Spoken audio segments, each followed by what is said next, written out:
Believe in yourself, 'cause it starts with you, and then everyone else will believe you too. And if it looks like you're the only believer around, just keep on believing, don't put yourself down, just believe.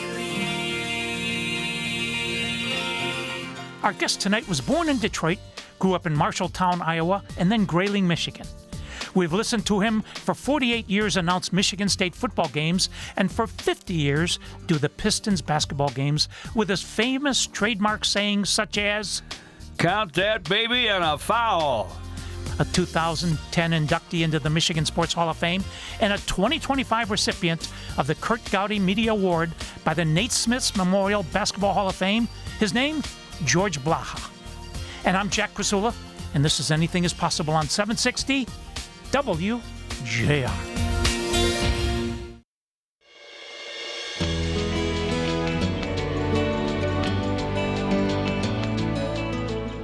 I'm Jack Krasula. This is Anything is Possible, and we're talking to the 2025 recipient of the Kurt Gowdy Media Award by the Nate Smith's Memorial Hall of Fame, Tall Cotton, George Blaha. Welcome.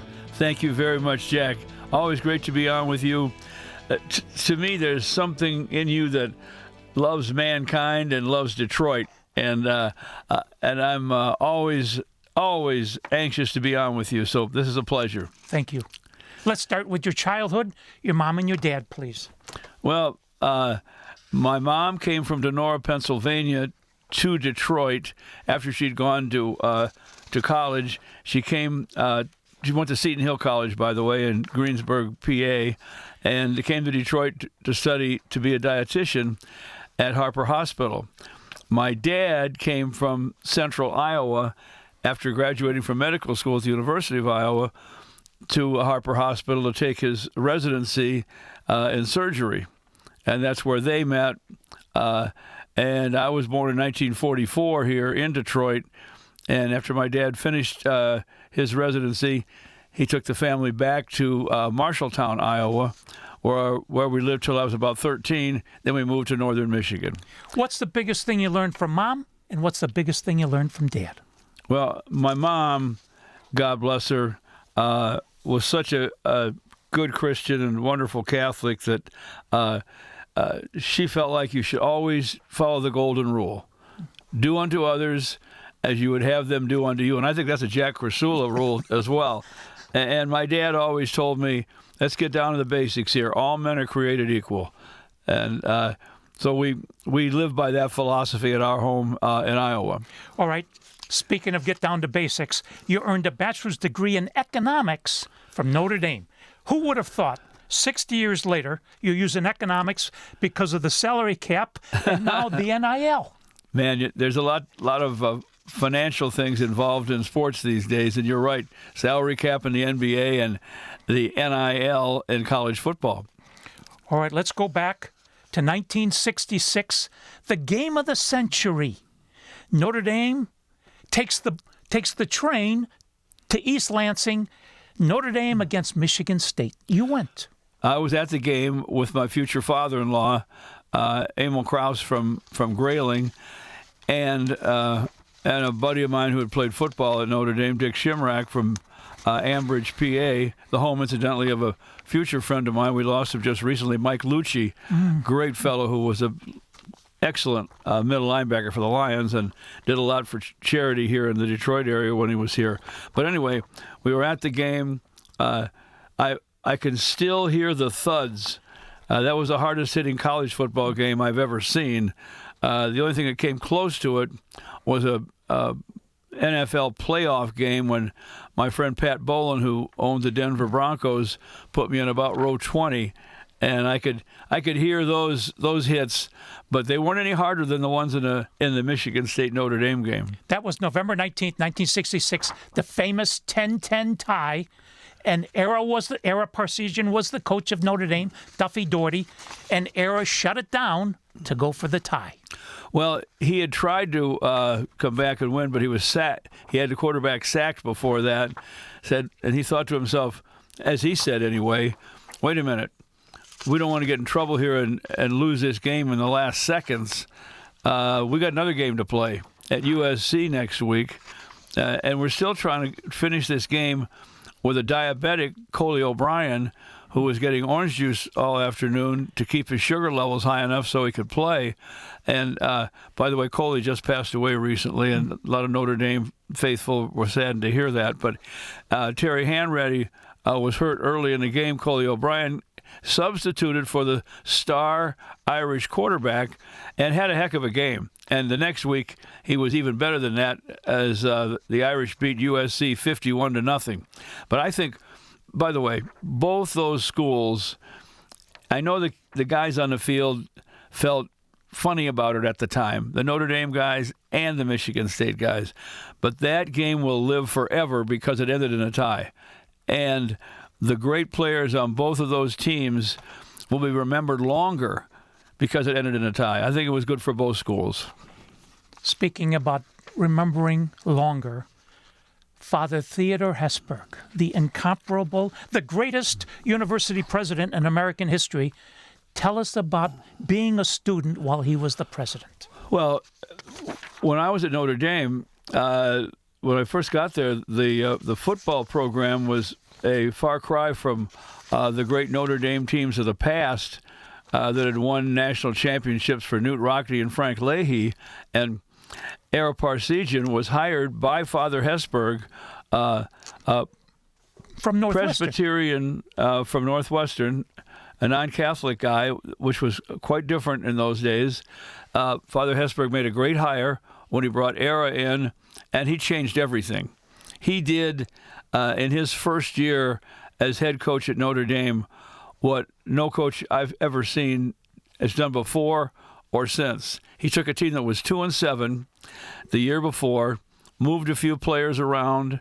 There's no transfer portal and all that stuff, and they came within 2 minutes and a bad call at USC of winning a national championship in his first year. That's how good he was, and that's what he did for the confidence of every student, teacher, worker, everybody at Notre Dame. And at the same time, Father Hesburgh, who had hired him and was a wonderful, pious man and a great leader, had brought Notre Dame up from a nice average Catholic college to one of the finest universities in the world. So when I was at Notre Dame, everybody's confidence, including mine, went through the ceiling because of Father Hesburgh and the man he hired, Ara Parsegian. We're talking to George Blaha. When we come back, we're going to ask him about the late, great Frank Beckman. And I'm Jack Krasula, and this is Anything That's Possible on 760 WJR.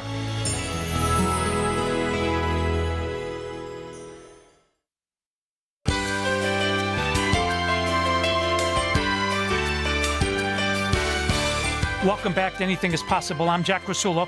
We're with George Blaha, and he's just begun his 50th year of play-by-play voice for the Detroit Pistons. How did Frank Beckman change your life? I can't thank him enough. I was working with Tom Campbell, one of the great newsmen here at WJR, years before this, and he and I often talked sports, and he was amazed at my knowledge. So he mentioned to Frank, who was the sports director at WJR, that he had a buddy who he thought could help in the sports department, and, bragged a little bit about my knowledge. And Frank said to him, well, we don't have any openings in our regular sports department, but we are looking for a play-by-play announcer for the Detroit Pistons on WJR. And so Tom told me about it, and I said, well, the best I can do is give him a tape of last year's Class B high school state championship game between Holt High School outside Lansing and Muskegon Heights. So I put the tape together, sent it to Frank, and he listened to it.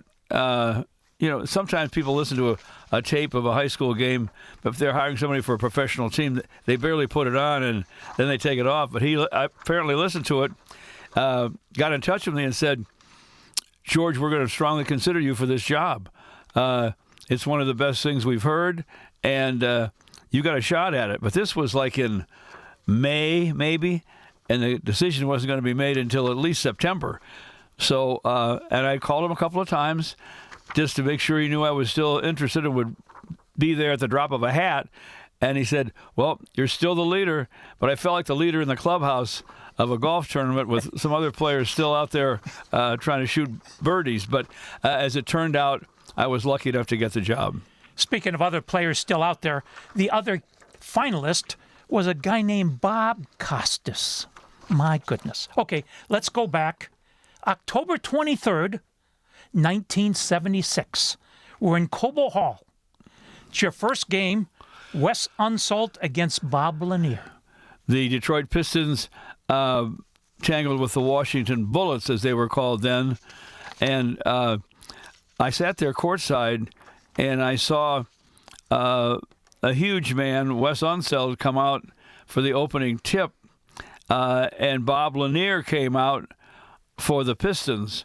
And as a Piston fan for years, and as a college basketball fan for that matter, I knew all about Bob Lanier. What a talented guy he was, and how much other players looked up to him. And all of a sudden I said to myself, no, this is not a high school game. This is not a college game. This is a grown man's game.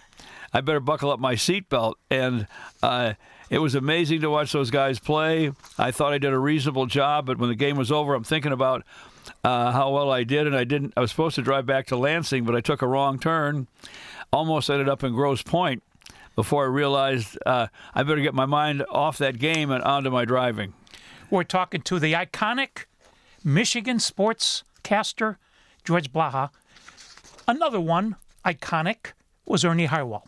And one of his famous sayings was, whenever you have the choice of being right or kind, always choose kind. George, that's how you live every day. Well, you should. And nobody did it better than Ernie. I would come home and check the messages on the house phone in those days when I'd first started. And, hey, George, Ernie Harwell, congratulations on that nice award you just won. Proud of you. Bye-bye.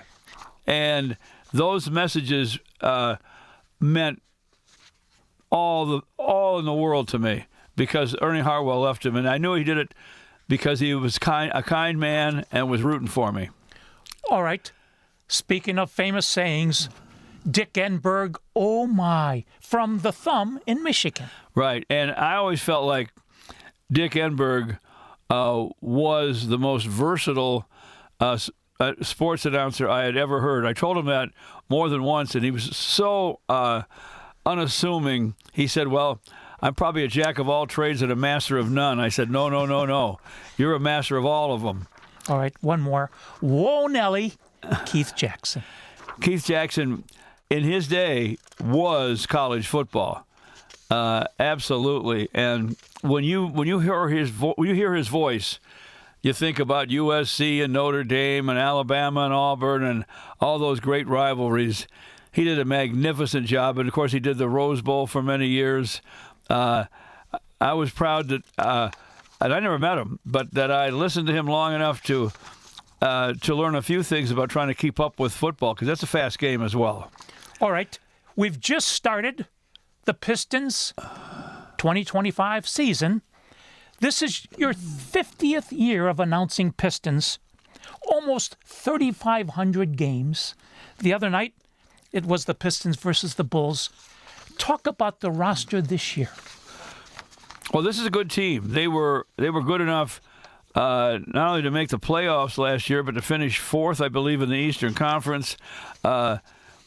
Flipped a 14-win season into a 44-win season. First team ever in an 82-game schedule to triple their win total. J.B. Bickerstaff did a remarkable job coaching him. He's back. These guys loved playing for him last year. They love playing for him again this year. And when you have that kind of feeling for your coach and respect him, you can do amazing things. And certainly the Pistons did last year. I think Cade Cunningham becoming a superstar, really, and Jaden Ivey returning. He's a great athlete and a great young man. Now they'll have Jaden and Kate in the backcourt, hopefully for all 82 games. Look out. Okay. Bill Davidson. I thought Mr. Davidson was a classic gentleman, a great example of an American capitalist, business owner, and I don't think you'll find too many people who worked with him or for him that thought he was anything but a perfect gentleman and a great guy. I certainly felt that way. The greatest marketer that I've ever met, a guy named Tom Wilson. Yeah, Tom kept the Pistons in the forefront here in Detroit and in southeast Michigan and all over Michigan. Matter of fact, all over America, when maybe we didn't deserve to be. We're building, gradually building to get better, but the crowds kept getting bigger and bigger. He turned the Silver Dome into a 60,000-seat spot for pro basketball, and suddenly the Pistons were a big deal in Detroit, thanks to Tom. All right, current owner Tom Gores. Tom Gores, a very, very kind and gracious guy. He's been so good to me in ways I could never explain. You know, you come in, you got an announcer who you probably don't even know because you're an L.A. guy now, even though he grew up in the Flint area. He allowed me to keep doing the games for the team I loved, and he's allowed me to keep doing it now, and I just turned 8-0, so I can't thank him enough. And he's been very gracious, and his business record speaks for itself. He's a winner. Arn Tellem. I love Arn. Arn, how do I put it? Been there and done that. As one of the great sports agents in America, Kobe Bryant told him, I want to play for the Lakers. And Arn said, that's going to be almost impossible. And Kobe said to Arn, why do you think I hired you? And Arn made it happen somehow with a trade. And as the story goes, Kobe became a legend in L.A., and he wouldn't have been in L.A. without Arn Tellem. So let's look at it that way. And Arn gave up all kinds of importance as an American sportsman, as an agent, to come to Detroit and be the vice chairman for Tom and the Pistons. And he led the charge to bring the Pistons back downtown. Now they're just down the street from WJR. I loved the Palace. Everybody who played there loved it. Everybody who went to games there loved it.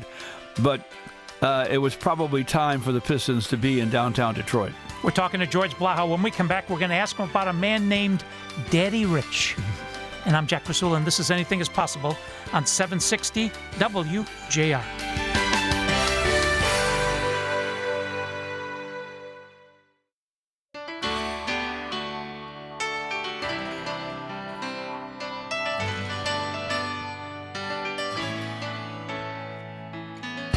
This is Anything is Possible. I'm your host, Jack Krasula. We're with George Blaha.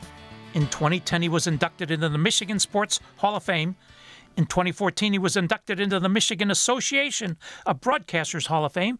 And just this past year, you were a Michiganian of the Year. This has been a great year for you, George.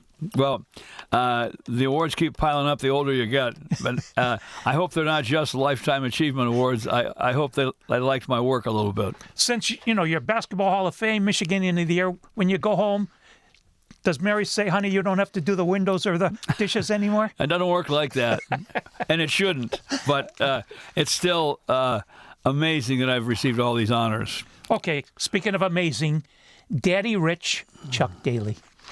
Well, the Daddy Rich nickname came from the Pistons.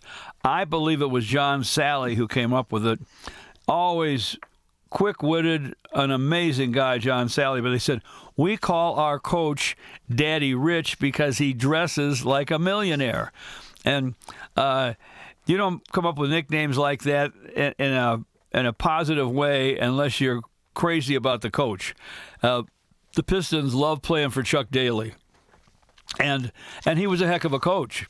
So you put those two and two together, love the guy, and he's a great coach, and you're going to have wonderful results, and the bad boys had him. Won back-to-back championships. You could look back and say maybe they could have won 4 of them, but they certainly walked away with 2 of them with no question about it.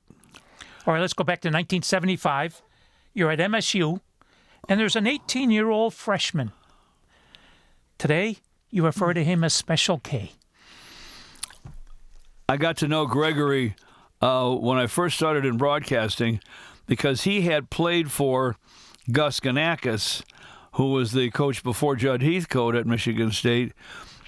Gus actually recruited Magic Johnson, and when Gus was asked to step aside for Judd Heathcote, he could have taken Irvin Johnson somewhere else, but he didn't.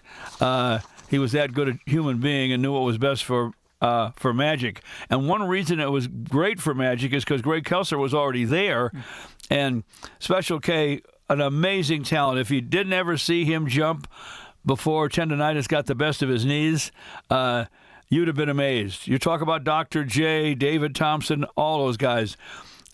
Special K, Gregory Kelser, did not take a back seat to any of those guys when it came to skying over the rim. He was amazing, and he's a bright guy, military family, knows exactly what he's doing, and is also, as Ernie Harwell was, a very kind person.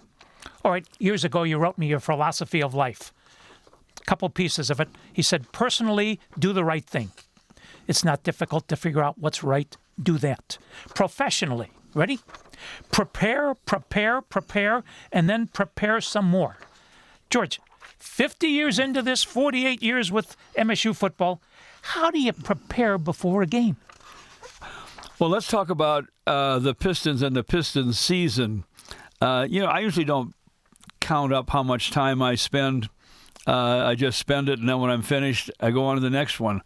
But and the Pistons sent along an awful lot of preseason information to me. But after Mass on Sunday, I started working on the Pistons. This is before the season began, and I was still working on the Pistons at 11 o'clock Monday night. And I finished, I think, first thing Tuesday morning, just getting set up for the season. And that, you don't do that for every team, but you're going to make darn sure you're all over your team. And then 3.5, 4 hours on each team that we play. And for football, it takes at least that long to get ready for a game. That's assuming you've already done Michigan State, and I don't have to redo them every week. Trying to find the two deeps. Sometimes coaches, Jim Harbaugh started this at Michigan, didn't print his two deeps. Most schools still do, but you got to find out who's going to play. I don't send away to get somebody to do my boards for me. I do them myself. Van Patrick, by the way, another great name, great football announcer and baseball announcer for the Tigers, taught me how he kept track of the players, and I've done it that way ever since. That's writing it yourself. Sometimes I think that's a lot better. With this transfer portal, a couple weeks ago, Notre Dame played Purdue. Purdue has 81 kids on the team, George, that are from the transfer portal. It's unbelievable. I'm not sure I like it, but I do think guys should be able to move on and get to a school where they can play. But sometimes they're moving on because another school has more money. And that's a whole other story that we don't even need to get into. But you do have a hard time keeping track of who's where. So it does make football a little more difficult to prepare for, maybe even a lot more difficult. All right. You're both on radio and TV.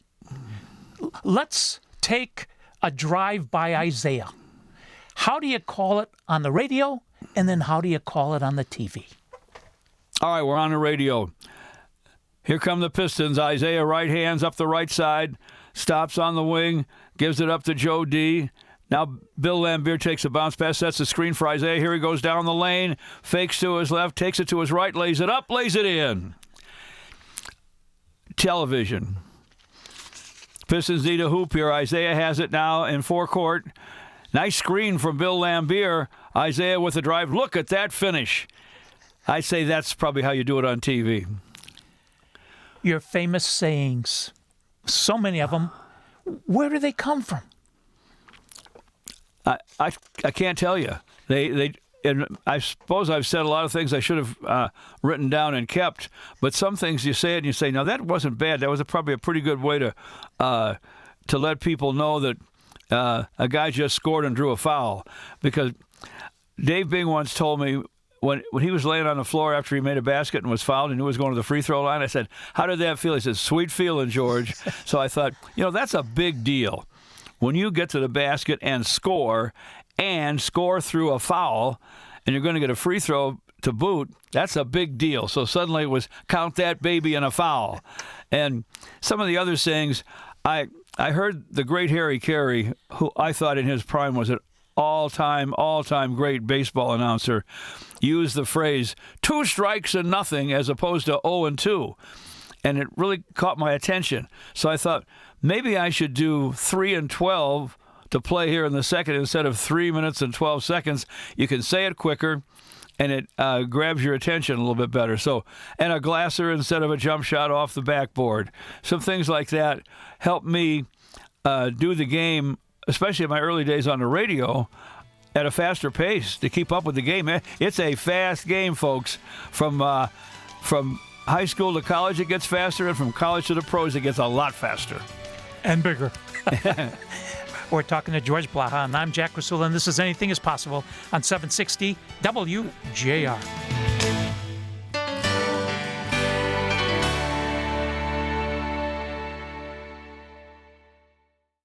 You've been listening to your inspirational fireside chat, Anything is Possible, for nearly 20 years. This is Anything is Possible, and I'm Jack Krasula. But what has Jack been up to lately? Search @AIP Speaker Series and find out. Jack has interviewed thousands of historical voices, some of whom have offered him their philosophy of life, like Tom Izzo. And Tom writes, work hard, persistence always wins out, discipline is the highest form of love. Stay humble. The great Ernie Harwell. My aim is to do justice, love mercy, and walk humbly with God. And the voices of our generation. I am reassured continuously that His unfathomable love and mercy are the greatest gifts of my life and my constant source of strength, reassurance, and guidance. His Holiness, Pope Francis. @AIP Speaker Series is the YouTube channel where all of these jewels can be heard, including some of Anything is Possible's greatest guests. And we're with Mitch Albom. The Little Liar is really a book about truth and lies and the price we pay when we lie. This is Anything is Possible, and with Tom Watson. My father loved to play with the pros at the club. Developed a very quick friendship with Stan and played some golf with him. And then he would ask me to play golf with him and Stan. Our guest this week was born with a rare disorder characterized by the absence of arms and legs. His name, Nick Vujicic. Something that every human being actually deals with, Jack. It's the choice of continuing to believe or giving up. And recordings of the AIP Speaker Series events at St. John's Resort. Go to YouTube and search @AIP Speaker Series. It's free. And remember, Anything is possible. Spohome.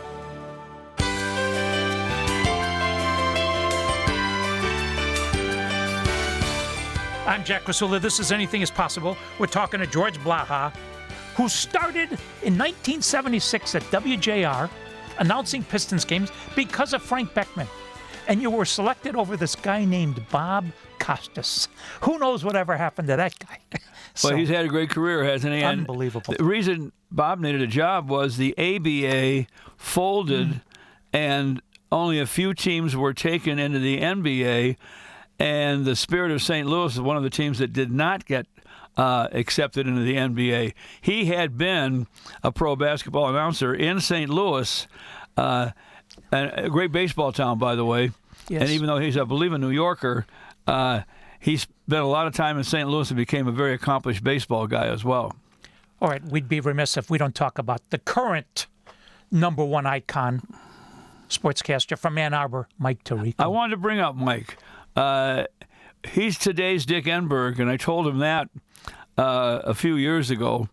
And he's even gone beyond that to me. And then no disrespect to anybody else. I think now he's the best in the business. And he's also, like Dick Enberg, like Ernie Harwell, a very kind and gracious guy.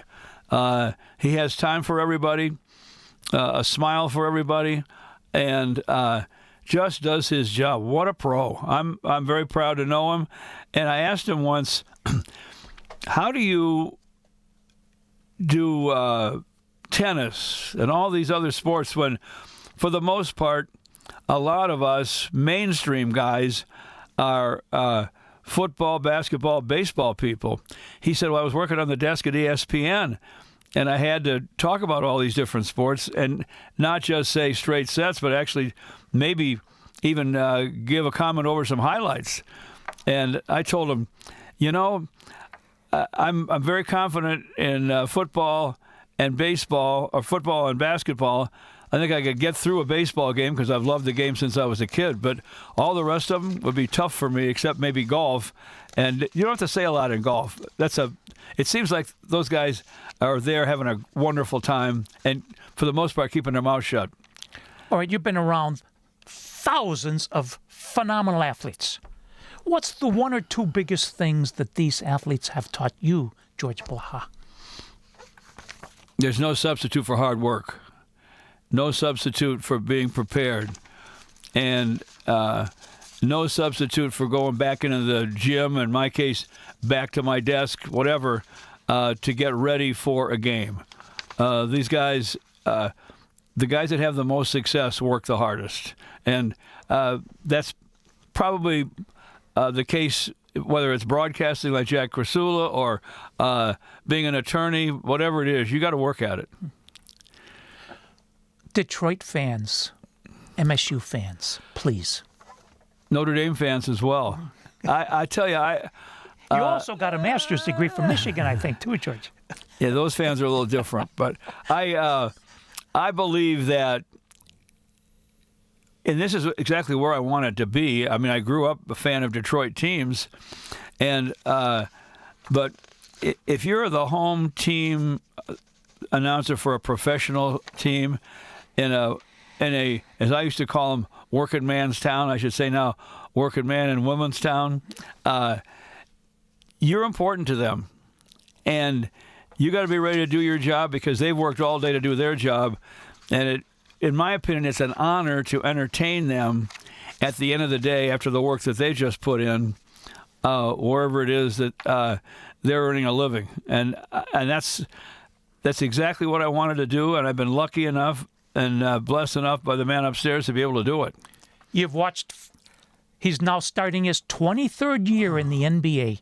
6'9", 250, King James, LeBron James. You could make a case that he's the best who ever played, and you wouldn't be wrong. I think there are 4 or 5 guys who would be in that conversation, and we could talk about that for the rest of the day. But LeBron James is clearly as good as anybody who's played the game because he's so well-rounded, and he's in such tip-top shape. I mean, he spends more money keeping himself in shape than a lot of other players in the league even earn. So that's one reason. There's, again, hard work pays off. Okay, there's a guy in San Antonio, Victor Wembanyama, 7'4.5". Wemby's going to be a great player. I think he has the right attitude. Often, guys who are that tall have trouble coordinating the whole thing or being coordinated. But he seems to have the entire package.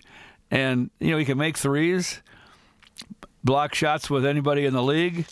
And as soon as he adds a little more beef, he'll rebound just as much as he wants, and that'll be enough. All right, you've called almost 3,500 Pistons games. What's the most memorable moment you ever called?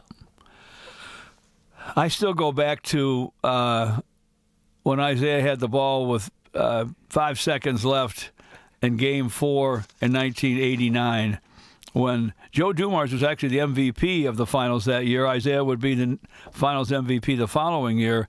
But this was the first time the Pistons had won a championship. And Isaiah had the ball. I said on the air he should have it. He flipped the ball off to the Raptors, and suddenly Detroit was a city of champions again. I can't imagine any other moment being more priceless to me than that moment. All right. The age of the Chauncey Billups and his guys, please. Well, the going to work guys, I tell people, I never in my wildest dreams thought there'd be a team that captured the fascination of metropolitan Detroit and the state of Michigan like the Bad Boys did. But these guys came right back, and they were the Bad Boys all over again, except we called them the going to work guys. You know, Ben and Chauncey and Rip and Tayshaun and a great character and a great player, Rasheed Wallace. I mean, these guys, as Rasheed called them, and I think he was right, the best five alive. They were like glued together, and they knew exactly what the other guy was going to do, and they knew what they needed to do to win the game, and they went out and did it. Madison Square Garden, MSG. I think it's the best. You know, when you walk in there, you realize you're at the Mecca of basketball. They call it. It's a bit self-serving, but it's probably true. The world's most famous arena. I think the Coliseum in Rome would rival that, but the Garden is still an amazing place, and it's always an honor to be there. All right, as our time winds down together, what advice would you give to young people today, George? Follow your dream.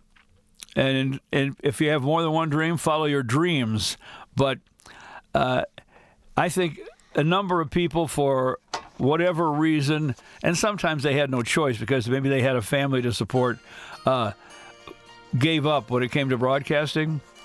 But if you don't continue to follow your dreams, you'll never know whether or not your dreams will come true. And I had the luxury of staying after it. And sooner or later, thanks to WJR and Detroit Pistons and Bill Davidson and you name it, my dreams came true. You're a Hall of Famer, but more importantly, the style and the class with which you've always done it is unbelievable. Thank you. Thank you, Jack. Wonderful to be on with you. Please join us next week. Until then, I'm Jack Krasula. Thanks for listening, and make it a great week, because with God, anything is possible. Spall.